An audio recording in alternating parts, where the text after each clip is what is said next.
What's up everybody, welcome back to my channel Mystic Watch, and today we're going to be doing top 5 characters in Naruto Blazing. So, quick disclaimer before we start, this is my opinion, and I mean it's supported by numbers and stuff and yada yada. But in the end of the day, this is my opinion, this is not a factual, like, have to follow this list by any means. So, this is who I believe the top 5 characters in this game are, and it reflects the current state of the game that we are in, meaning that at this point in time, these characters will probably be the best, but you never know, in like a week or two, the game changes, something happens, and these characters are no longer the best. So it's good to do these every now and then. I did one a few months ago, or a month or two, I don't know when, with Hero Blazing, so this will be, I guess, a follow-up for that, because we've gotten a good amount of new characters, so it changes up things. Starting off at number 5, we have Utakata, Fleeting Tranquility. The number 5 spot was pretty hard because there's a lot of people that compete with him, whether it's Sasuke, Neji, those type of people. They all have limit breaks, so his stat line is lower than average, but it's everything else that makes him really strong. So his max HP and max attacks, they're roughly 1400, and he's long range, so it's really strong stat line. Base limit break, like prior to any limit break, and I'm pretty sure he will be getting a limit break at some point in time, just like every other character in the game. We should be getting a new batch of limit breaks soon anyways, so not saying that he'll be included, but maybe the one after or something like that. Field skill and buddy skill reduces damage taken by 10 to 20%, and buddy skill reduces damage taken by 20%. Pretty much a never useless field and buddy skill. Unless you're literally never taking damage, this field and buddy skill is always going to be useful. Jutsu, let's start off with his ultimate. 11 times attack and skill damage to all enemies in range, and 100% chance of applying slip damage, restores chakra by 3. And then his normal jutsu is 4 chakra, 5 times attack to a single enemy, 10 times if that enemy has slip damage. Pretty much you use his ultimate jutsu that whoever's left over, or whoever you want to use the normal jutsu on, will have slip damage, and then the following turn you start off with 3 chakra, and then when your turn comes back again you'll have 4 chakra, and you can then smack him, for 10 times multiplier. So pretty much if you like refer to it as a combo, he is like one of the highest damaging stuff in the game, right? He'd be considered one of the hardest hitters. You can compare it to Lee or Bundle Sasuke, where they have to prep for their damage, so they do their ultimate, then they have to do the normal jutsu. So it's exactly similar to that, but instead of like having all the damage in the normal jutsu, it's like split up between the ultimate and the regular jutsu. And the good thing is that if you decide to just use this ultimate jutsu, one, it's long range, and it has a 7-hit count, meaning that if you hit 2 people and there's someone in range, in terms of teammates, to smack them, you'll generate another chakra, which is really easy to do. But if you use his ultimate, let's say you don't generate any chakra, whatever, you just have to wait another 4 turns, and then you'll have his ultimate again. So essentially, after you use it the first time, it becomes a 5 chakra ultimate. Think about it that way, which is pretty busted. All right, considering that it does a boatload of damage. Talking about like with pills and everything, it's closer to the 20k mark, and that's just like, it's really easy to get. On top of that, now that dupe items are coming out, you can get his dupes, which are all really strong. For someone with high multipliers, getting attack is pretty busted. So he has 2 attack ups, meaning that it just increases his damage. Like each attack up increases his ultimate jutsu by 1100 damage. So, and that's further increased by like crits or anything of that sort. And then his other 2 jutsus, which reduce body damage by 10%, is also extremely strong. It's not necessary. If this was reduced damage from heart, he'd be really, extremely strong. And then the last one is ignores barriers. If that was breaks barrier, that'd be really cool. But there's not a single like ability in there that's pretty useless. Moving on to the next character, we have Madara. Nah, we just messing with you guys. I have Curse Mark to Sasuke. So this Sasuke came out with... I blanked out. This Sasuke came out with 1 till Naruto. He was the impact mission for that week, and he was the first character, raid character, that introduced the idea of limit breaking. So his stats will be based on his limit broken stats, which are 1972 attack, and then 2132. Sorry, I had it backwards. 1972 HP, 2132 attack, and he is short range. So for short range, he has stat line comparable to the hard hitters. We're talking about like pre-limit broken Rock Lee, Wisdom Naruto, Ino, those type of people. So they're all short range, and they all have in the general vicinity of this attack. The 1 till Naruto has a little bit higher, but you get the point. And we'll be going by the fact that since he is a farmable unit, I'll be talking about his cost as 40 rather than 80, since once you get 5 dupes, his cost goes down 10% for each of them, making his final cost 40. So he has 40 cost, which makes him really easy to put on any team, because 40 cost is almost nothing. And on top of that, you do get all of his dupes as well, so you get a overall 10% reduction in damage, and then you do crits. It's 1.5 times multiplier for crits, and someone did a test. It was a small sample size, but pretty much it came down to crits are roughly a 1% chance of occurring. So having 3 of these does help out, but it's not anything too crazy. But regardless, field and buddy skill similar to who's the guy? Utakata. Buddy skill is exactly the same. Well, Utakata's is better since it's 15% damage reduction rather than the 20. Or was it 20%? No, it's actually double. So it's reduced damage taken by 20%. Since he is a farmable unit, most likely that is why his buddy skill is scaled down. And then you got the reduced counter, or the chance to counter, between 23 and 46% chance. So that happens pretty often. So he almost always counters in a sense. The counter it's one of the more useful mechanics, but when it comes to stalling, it's actually pretty bad because you might accidentally kill off the person. But either way, it's pretty good. The reason why he is in this spot is simply because of his first jutsu.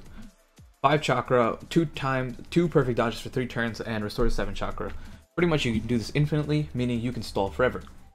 And with the introduction of Ninja Road, he can, if any of you guys haven't seen Kabuki's video, Kabuki did a 2-man run using Madara and this Sasuke, but they were on like, instead of they weren't next to each other, they were like the buddy and the one in the front, one in the back. And what happens is your character it'll always be that character's turn no matter what, right? Because since you don't bring a friend along, it'll always come back to that one character. And pretty much what happens is you can do a perfect dodge for 3 turns, and then it's your turn again, so you can do another perfect dodge for another 2, and they stack. So it's extremely easy to get up to 20 perfect dodges for however many turns. I think it's 12 turns, something like that, you know what I mean? So, or 20, it's 20 and 20, but either way it stacks for a really high amount, and you can just walk in and just take hits left and right and nothing will happen. So for Ninja Road, he's actually extremely strong. It allows you to do 2-man runs, and Kabuki said it only took him like 25 minutes to run, which for doing it with a 50% free-to-play team is pretty nice. And his ultimate jutsu is 6 times attack and wisdom to 1 enemy, 9 times attack and bravery. That's nothing, that's not the important one. He does damage for a free-to-play unit. He hits hard, especially against bravery, so it's good. But his normal jutsu is why he's here. He's the master of stalling, pretty much. You can just put him anywhere, and if you have the patience using him, it makes almost anything beatable. Moving on to the next character, we have Jiraiya the Toad Sage. So Jiraiya, an infamous character in Naruto Blazing. Short range stats don't really matter that much as to why he's here. 1406 HP, and then max attack is 1498 short range. Similar to Sasuke, his final cost is 80 after all dupes, and these are pretty important in the sense where, you know, like you get 100% immobilization rate, which is always nice on his normal jutsu after getting all these dupes. And then the last 100% slip damage on his normal jutsu, and then you get a 70% chance immobilization rate on his normal jutsu after getting that final dupe. So his normal jutsu is 5 chakra, 3 times attack in bravery to all enemies, 60% chance of slip damage, 100% if you have the dupes, and 60% chance of immobilization or 70% chance if you have the dupe. That's for 1 turn. It does 4 hit counts, which is pretty important. So if you hit at least 4 people or 3 people plus some extra hits, stray hits from your teammates, you will generate a chakra.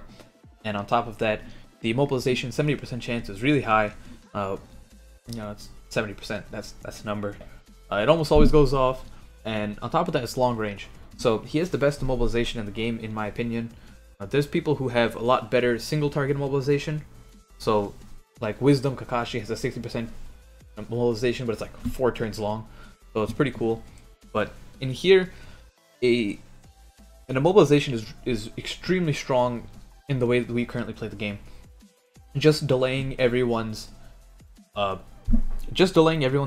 by a turn, and it's not just it delays it by 2 turns.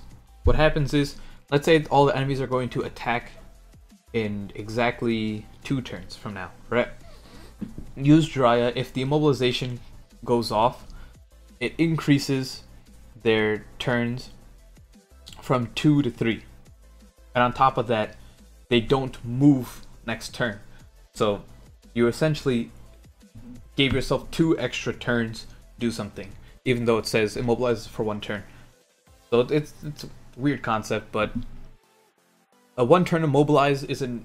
It really means 2 in a sense, from the way it works out, but it's really strong, and on top of that, it does damage. So yeah, it's not like too noticeable, but you're talking about like roughly 5,000 damage every time you do it, and the fact that it's generating a chakra, so it has a lot of use. And this one guy just dominates every single raid. You can't really use it on bosses, like to immobilize them, but that doesn't matter because you go in and use it for the slip damage. Especially in Manda, the Orochimaru raid, you'd walk in with him, and you'd use him prior to, like, the 2 maps prior, use him just for the immobilizations, and then when you get to his room, you don't need the immobilization, you just do the slip damage, and then you just sit around while the slip damage kills him. So he's like never a bad character, and he's useful in every single situation no matter what. On top of that, he's got a buddy heal, so he's, you know, he's just too good for the game. So for a free character, he's by far the best free character that we currently have. Number 2, we have, and this is where it gets a little tricky. So I have Madara Uchiha at number 2. And this guy, the reason why, you know, I'll explain why he's not number 1 or anything, but pretty much 80 cost, base cost is way too high. What you get for it is really good, but 80 cost is, we're talking about, instead of 80 cost, you're running 2 Sasukes, 2 Jiraiyas, a Sasuke and a Jiraiya, etc. So it takes out a lot of room for you to manipulate, but if you can get his cost down, you know, it's the monster. So mid-range, about 1800 attack and about it's 1650 attack and about 1800 HP. Really high stat line for a mid-range. He does have about 100 less attack than like the highest people with attack for mid-range, like my guy. Who is it? Shippuden Sasuke, the skill one, and I'm pretty sure there's someone else that I'm missing as well. But they all have really high, wisdom, not wisdom, skill Hinata, the winning one. So they all have a little bit higher, you know, attack, but doesn't really matter. The attack's not like the reason why he's good or not. It's his jutsus, and then his final dupe ability in a sense. It's everything really. Field skill, it boosts attack by 100 to 200. It's really strong. It's never not useful. As long as you're attacking, which, you know, to proceed further in the game, you gotta attack. So it'll never not be useful. My skill restores 200 HP. That's a lot, right? Considering Jiraiya restores 120, and when he came out, that was considered a lot. So an extra 80 a turn is really nice. First jutsu, 6 chakra, does damage to everyone, and on top of that, 100% chance slip damage, knocks them all back. It is a right? 6 times multiplier for a normal jutsu is extremely high. You usually see for AoE jutsus, you're looking at roughly 3 times multiplier, at most 4 times, and for single target, it's closer to 4 times, maybe like 4.5, at most 5 times with like a Utakata, right? So a 6 times attack AoE, and the thing is the range is vast. It's, if you took Minato's range and you cut it in a semicircle, that is his jutsu range. It has an 8 hit count, which means if you hit 2 people with it, you're generating chakra. So the fact that it's 6 chakra doesn't mean too much, considering that you will always generate a chakra with it, pretty much. And you wouldn't, if there's only one person, you're not really using this. Like, you wouldn't really use this on a one-person scenario. It's just better to save up for his ultimate, because his ultimate jutsu, it's 18 chakra, and the fact that it negates type disadvantage. So pretty much if you're against a body type, you know, heart is weak to body, but if you try to damage them, you'll do reduced damage. But with Madara, if he uses ultimate, it'll do neutral damage no matter what. So it makes him almost a must-have for any like body raid objective. Like that, you know, you run mono heart. He one-shots almost everything, right? You get him with the Phantom Castle Naruto, boosts him up to 100%. He one-shots Lee, he one-shots Kimimaro. You know, he likes to one-shot things. So 18 times multiplier. He has the highest, you know, pre-boost damage, I'm pretty sure, in this game. And on top of that, if you boost him, it's still obnoxiously high. I was doing Ninja Road once, and I had the 100% boost from Phantom Castle Naruto, and it crit, and it did close to 200,000 damage. So, you know, he hits like a truck. And it's also friggin' AoE on both jutsus, and it knocks back, which is really important for Ninja Road. If you guys have played Ninja Road or have seen any gameplay on it, you would see that Madara kind of just carries the whole thing. I have 2 Madaras on my team, and he just obliterates everything. The hit count on the ultimate is 6, which is not that important. You gotta hit at least 3 people to generate chakra. But either way, moving on to his abilities, every single one is useful. There's 2 attack ups, which make his, each one of his jutsus do almost, well, his ultimate jutsu does almost an extra 2,000 damage for each attack up, and then his normal jutsu does an extra 600. And then on top of that, his, I won't go over like the 3 middle, it reduces damage from each element, pretty good. Final one, reduced chance of chakra consumption. Pretty much if you can get this, his final jutsu will it'll have a 1 in 5 chance of not using any chakra, which is kind of nuts. This has happened to me in Ninja Road, where I would just do the jutsu, wouldn't use chakra, do it again next time, wouldn't use chakra. It happened 4 times in a row once, and I was able to beat Ninja Road in like 9 minutes. So that is number 2, and the reason why he is not number 1 is because number 1 will go to One-Tail Naruto. The biggest difference is his normal jutsu, where it boosts his own attack by 50% for 9 turns, restores 2 chakra. Essentially, the difference between him and Madara is that Naruto is a self-contained unit in a sense, where to bring out his highest potential, you only need Naruto, and for Madara to bring out his highest thing, he needs to set up from other teammates, which you might not have those characters. You might not have like a Gengo, you might not have an Oizo, you might not have a Phantom Castle Naruto, all who have the ability to boost attack. So this Naruto doesn't need any setup whatsoever, and he just single-handedly can win everything. Right? He's a one-man nuking squad who has a similar field skill, just reduced in terms of numbers. At the highest base attack in the entire game prior to any limit break, so 24-10, meaning that the boost that he gets for 150% time is extremely strong. If you boost him to 150%, he's doing almost like 6,000 damage just a hit, right? So like as long as he's just smacking people left and right without any jutsu, he's doing about 6,000 damage. So that alone makes him really strong. And then on top of that, you just got the stupidly high jutsu multipliers 10 times at that 150% boost. We're talking about like 50,000 damage. And then if it's against wisdom, it's even higher. It goes to like over 100,000 damage, because it has the higher multiplier 12 times against wisdom, and on top of that, the fact that it is wisdom, it's super effective, so it does an extra 1.5. His abilities are 3 1.5 crit multipliers, and they are noticeable, right? Like I do use him on my Ninja Road team as well, so you see pretty often him critting. I was just hoping that they make it more relevant, because those 3 abilities don't seem to do much, but it's like, it's just nice when it happens, but it's not like you can't count on it really. The final 2 abilities restores 100 HP every turn, pretty much no matter where he is, front or back, every single turn he'll restore 100 HP or 200 if you have both. So that's why this Naruto is number 1. And this was a long video, I guess I was trying to explain every single character, but hope you guys enjoyed. These are my top 5 characters, and I'll be doing these more often, maybe like once a month or something, because you know we get a couple of new characters and they all try to change it up. If there's no one impactful, I'll skip it. But thank you guys for watching, and before I leave, this is the Naruto Blazing Reddit, so be sure to check this out, where you know you can just interact with the community and stuff. We got a lot of guides on the side. That's me, Mystic Watch, on the below the camera. Right. There. So I am a moderator on here, so I try to help out the community as well. But hey, you know, come on here, see what you like. If anything's helpful on here, let me know. But thank you guys for watching, and I'll see you guys next time.